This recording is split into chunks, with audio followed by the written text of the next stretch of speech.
Hello there and welcome back to my channel. Today I want to talk you through the 5 different blending tools I use when using charcoal pencils for my portraits.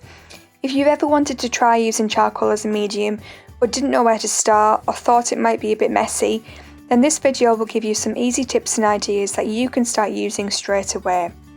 The first tool I use is something called a blending stump or a paper stump.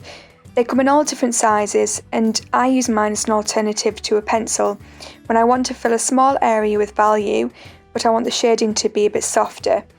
These are great for blending or shading small areas of a portrait, for example features such as in the eyes, the nose and the mouth, and because they come in all different sizes you can tailor these to the areas of the portraits that suit. The second tool I use is a regular face tissue.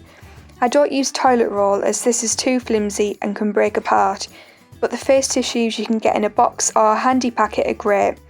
This tissue is really good if you want to shade a large area of the face, but you don't need the area to be super smooth. A good example of this is a forehead or the neck area.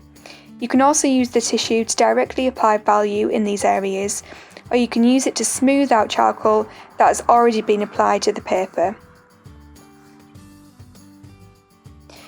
The third tool I use is a simple cotton bud or Q-tip as they are also known, and these are similar to stumps or tortillons, but they are great to get into very small areas such as the tear duct in the eye, adding detail to lips and adding texture to the skin such as freckles or wrinkles. You can find these in many high street shops or beauty stores or drugstores, and they are really reasonably priced.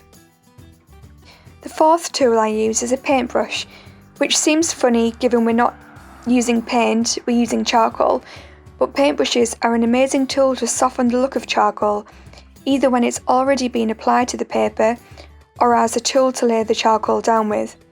Depending on the size of the paintbrush, they can be used to shade any area of the face. I prefer smaller, flat brushes as I find they give me more control when applying the charcoal. The fifth and final tool, and my personal favourite, is the chamois.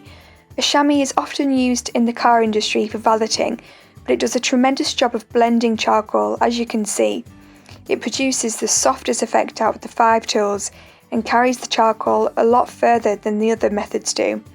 As you can see, I'm using the chamois to apply a second line of value, and that's how much charcoal grips onto the chamois. So that's it for this video, and I hope you learned some new techniques to help you with your charcoal drawings. Thank you everyone, and see you in the next video.